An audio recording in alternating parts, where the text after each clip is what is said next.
So you've learned quite a bit about what it means to be a diverse organization. You've learned more about equity and inclusion and how you can start to operationalize DEI within your organizations. And Anna really kind of brought it home. She kept it real with us, which I think is important for us to hear today and for us as we move forward. So I have put together a panel, and I thought that it was really important with this panel that we had organizations who are at varying stages of their DEI journey. So I'm going to have each one of the organizations represented here today introduce themselves and then tell us a little bit about where they are in their DEI journey. So first, I'm going to have Tim introduce himself. Good morning. My name is Tim Williams. I am the Vice President for Diversity and Inclusion at Meijer. I would say that Meijer is on a continual journey as we embark upon our diversity, equity, and inclusion efforts. We like to say that what we do from a DE&I perspective is really rooted in our values, which go back to 1934.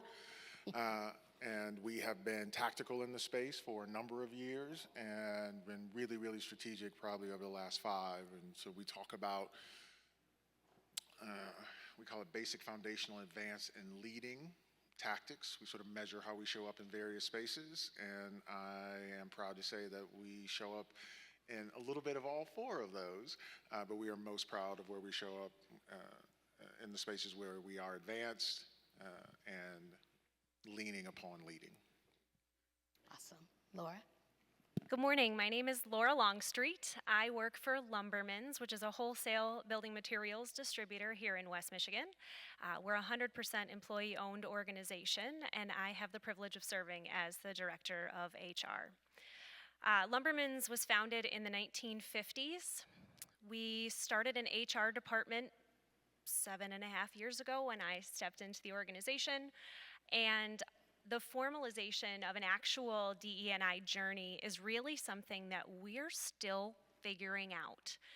I would say that our culture and our values speak to the fact that we want to create an environment where people feel seen and heard and valued, and our mission statement reflects that by stating that we seek to intentionally care for all who experience us, but formalizing that into something even slightly similar to what you're describing is something that we're really still getting our feet wet in. So I'm excited to learn from the other individuals that are here and just to share some of our journey today. Great, thank you. Brad? Great, thank you. Good morning. So my name is Brad Mathis. I'm our Vice President for Community Development and Inclusion at Rockford Construction. So at Rockford, we both do construction, but also real estate development and property management. We employ about 325 people. We have an office here based in Grand Rapids, but also Detroit and in Florida. So that even kind of takes us in terms of diversity of region and location, which is also really important to us. So when I thought about where we are in terms of our journey, I actually put it a little bit in terms of maybe a bit of a sports analogy. Oftentimes people go to basketball or football, but I'm actually going to go to track a little bit. So for those of you who are familiar, if you're not familiar with track, there's a number of different races. And most people are familiar with the 100-yard dash, you know, get there, you're flying.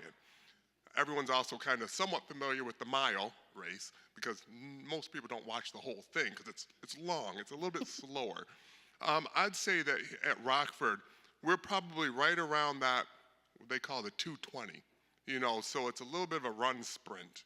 And for us, that's, what I mean by that is in some aspects, we're on the journey, we're getting, in some aspects they're pretty fast, pretty quick, but in other aspects we're a little bit more on the miler in terms of we're not running too fast, and we're probably a little bit more patient and methodical in terms of our approach. And we find that to be a good pace for us and for our organization. I think that's important that every organization is able to find their appropriate pace. And I also think about it sometimes in terms of the industry. From a construction standpoint, which is a little bit more traditional industry, I do find that we're probably a little bit more tip of the spear. But in terms of some other institutions, like the universities and things along those lines, maybe not quite as much. So thank you. Awesome. So as we start to reflect on the speakers from this morning, what resonated with you most? And anyone can go first. What resonated with you most from this morning? So I would say one of the things that you said this morning, that you've started this DEI journey 4 different times. I'm like, hallelujah, we don't have to figure this out the Right. first time around, because, exactly what Anna mentioned in terms of, it's scary space to step into. You don't want to say the wrong thing or not say the thing that needs to be said. Yes. And so knowing that it's okay and trying to create a space in your organization where it's okay to try things and maybe everything doesn't work, I think just permission to not have it all together is really refreshing. Brad? So one of the things that stuck out with me, Ovell Barbie had mentioned early on about what team members are both expecting and what they're looking for as it relates to DEI. And we find that within Rockford. I think that also one of the quotes was 78 or 80% of folks are really leaning into the DEI space as team members, and that's their expectation. At the same time, that also means that maybe 20%, 25% that are still also, as Anna mentioned, trying to make that connection. Really understand how it impacts them in their lives.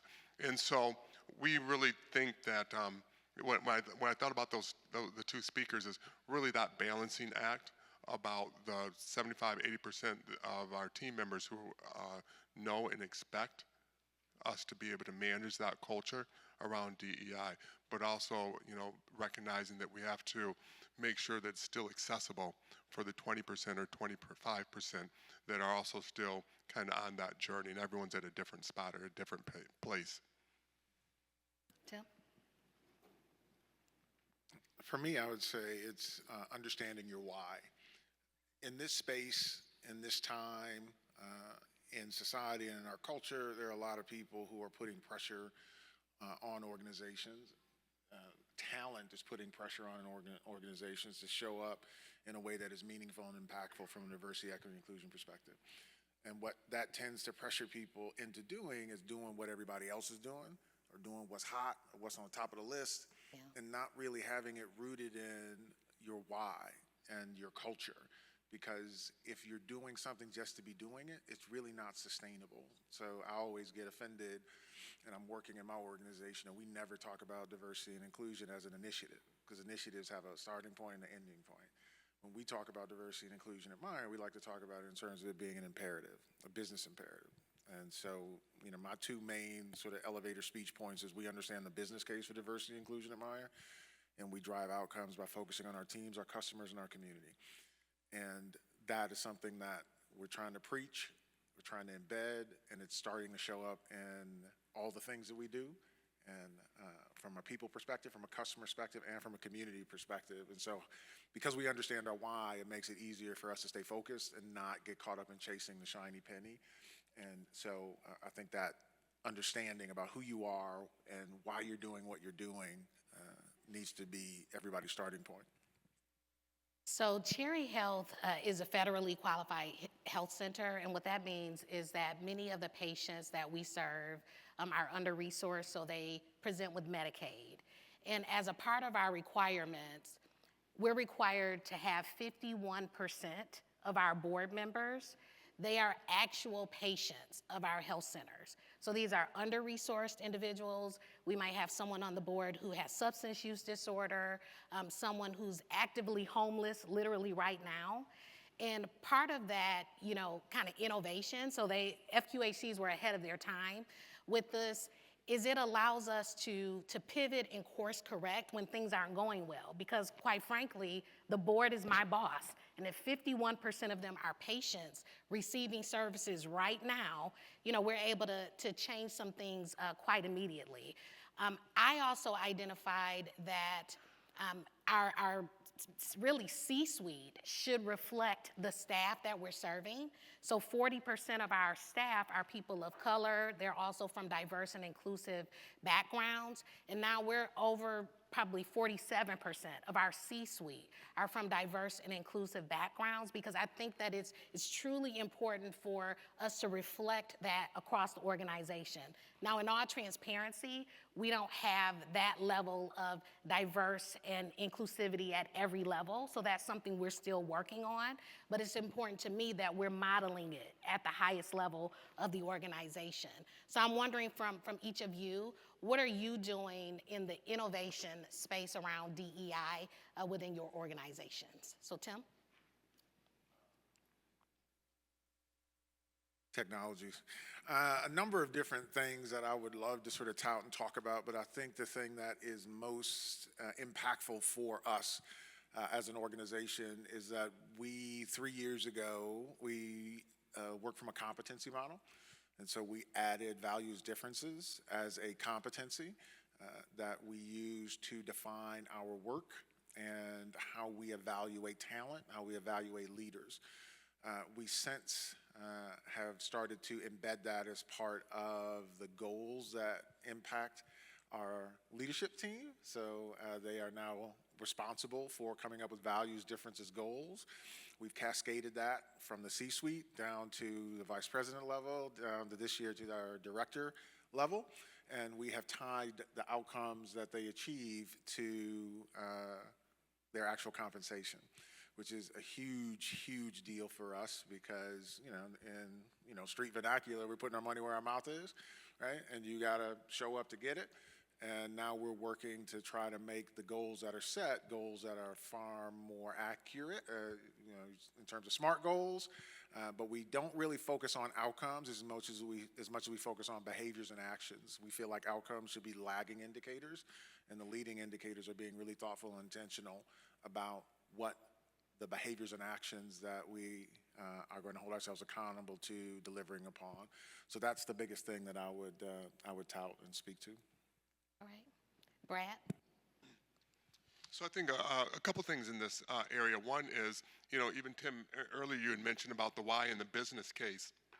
And for us at Rockford, we've actually incorporated that into one of our core values at Rockford. And so one of our core values being building strength through diversity. So we've literally embedded it into and as one of our values. So everyone who comes into the organization, they're obviously seeing that, hearing that is during their orientation, even during the recruitment process, and then we continue to reinforce that, quote, value, i.e.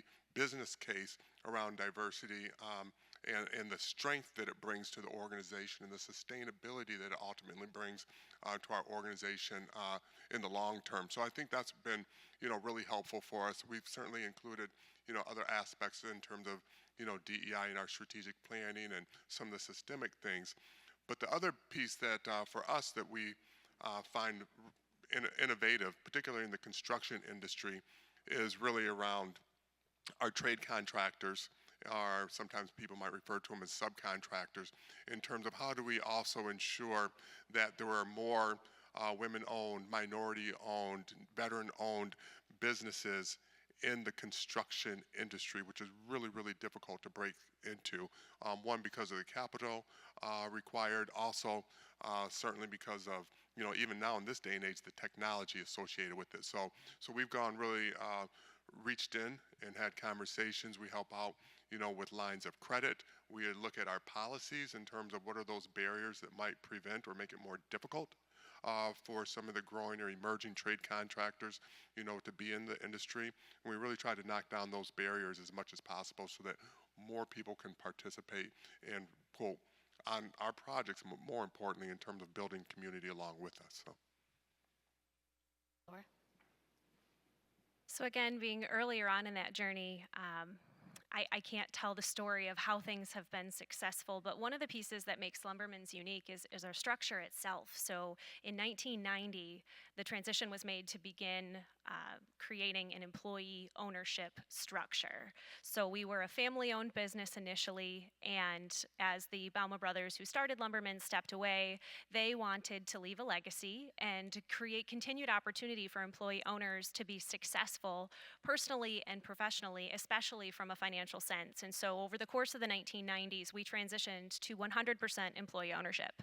And if you're like me, before I started working at Lumberman's, what on earth does that mean? Everybody, power to the people, right?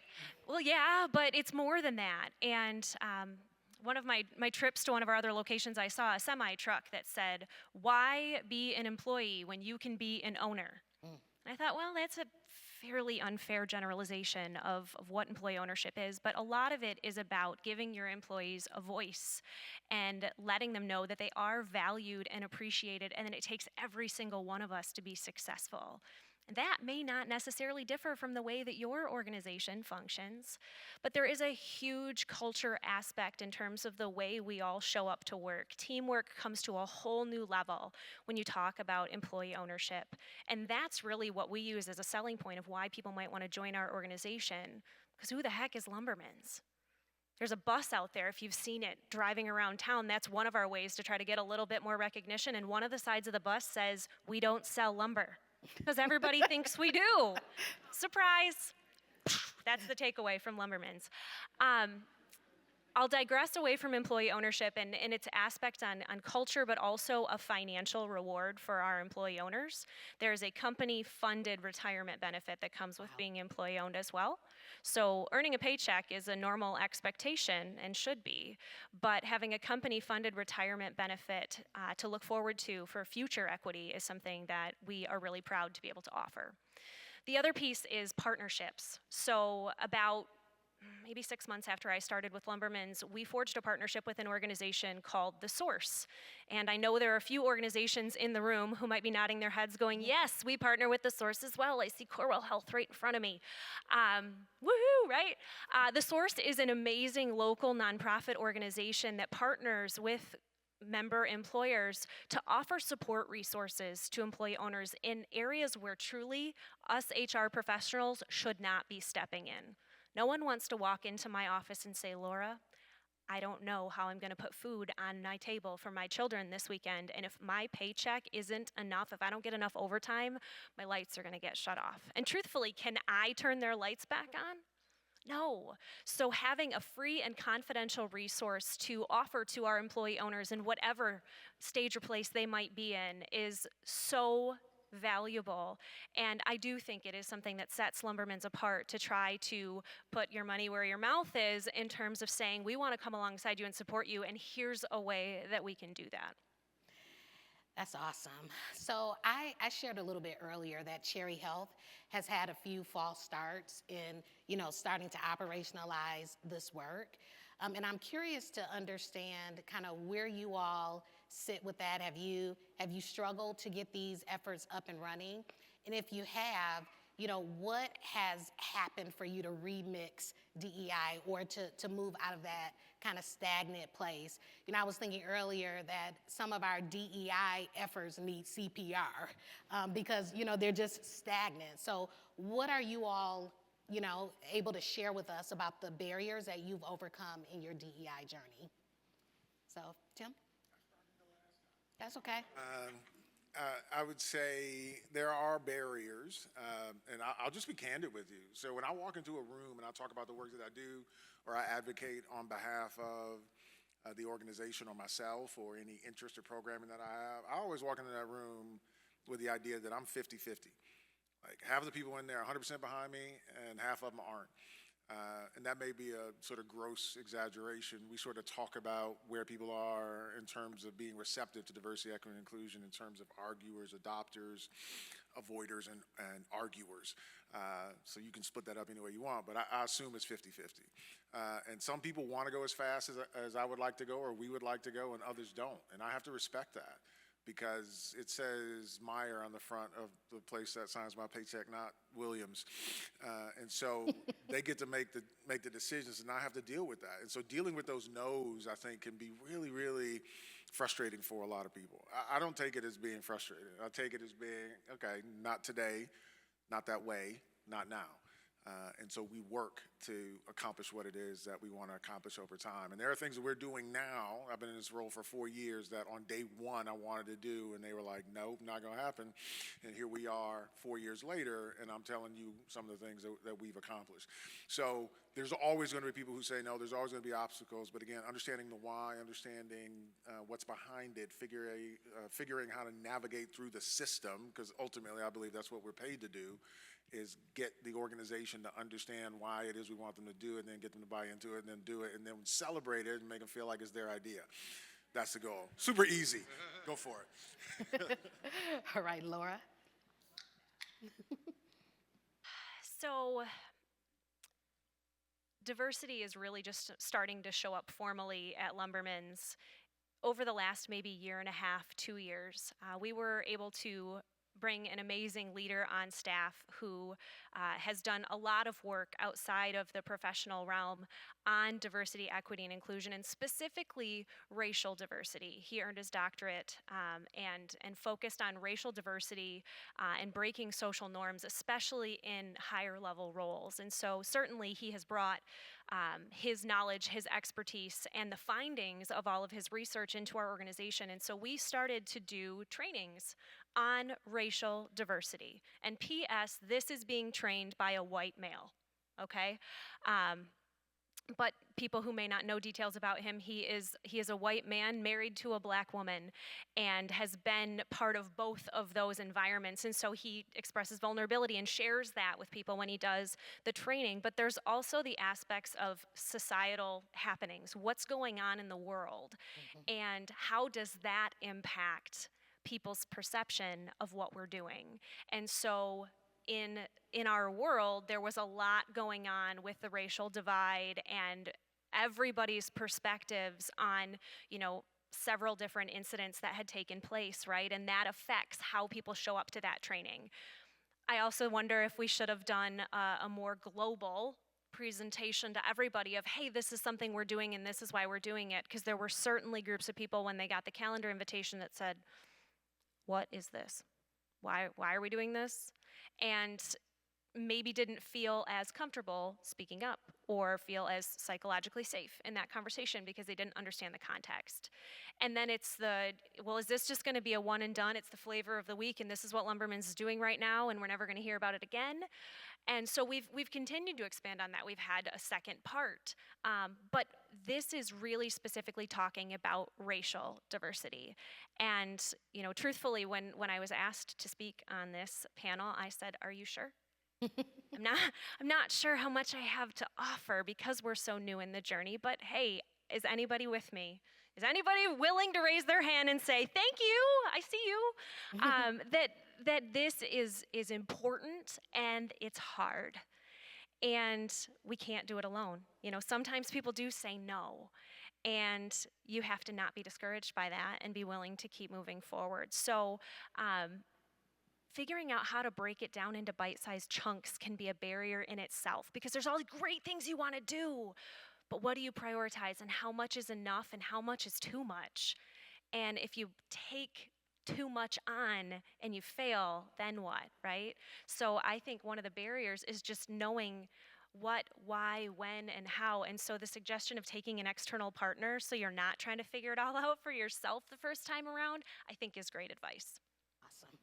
All right. Great, Brad. thank you. So, so similar to many of you all in the audience and up here on the panel, we've over the course of 35 years at Rockford, we've had certainly some starts and some pivots and some stops in some situations, but probably what was it, maybe 8 years ago, when we really formally incorporated the DEI as both a strategic value, strategic plan, really embedded it into the organization, as well as starting to put it into some of our policies and continuing to make sure it was in front of us during all of our quarterly sessions with team members. And so we've kind of embedded it to make sure that it doesn't quote stop. Now some years or some months it might be more fast-paced than others. So, but in terms of one of our challenges that we've experienced that we always try to be mindful of is that everything doesn't always work. And it certainly doesn't always work the way you expected it. And so really trying to balance and have appropriate expectations. And I think that the areas where that's been most challenging is probably when we think about workforce development, and also, as I mentioned earlier, with some of the trade contractors. And just some examples of that is, as we're trying to be innovative and aggressive to reach out to populations that, underrepresented populations who haven't traditionally been in, the industry. Sometimes there's some risk in that. I mean, sometimes there's a little bit more of a learning curve. These aren't necessarily folks who grew up in the construction industry and their aunts and their uncles and things along those lines. And sometimes they might have other types of systemic or social, challenges or dynamics that might impact, their abilities. And so some of those team members haven't always worked out, and sometimes we'll get a little flustered and say, well, geez, what happened? And so two things. One, I'm not sure that we looked at the systemic issue strong enough. And two, I'm not sure if we really looked at it in terms of, well, you know what? Team members don't always work out in all populations either. So when you look at the statistics, we shouldn't just look at, well, what happens when we look at underrepresented team members and their turnover. It's not that much different than the general population as well. And the same can be said with our trade contractors as well. Every trade contractor is not going to make it, whether they're black, brown, Puerto Rican, Haitian, women, female. So there's challenges out there. So we just have to make sure that we have reasonable expectations and don't judge one group any more difficult or harder than another. Awesome. Thank you so much. Thank you to all of you for your comments today. I think what I heard today was, you have to understand your why, like why you're doing this work. You have to commit to it. And then you have to make sure that you're innovating and moving this work forward at a pace that's comfortable for your organization. But you have to also make sure that someone is staying close to the work so that you don't become stagnant in it. So we're going to ask you a few questions here after we celebrate our panel for being here. So round of applause for our panel.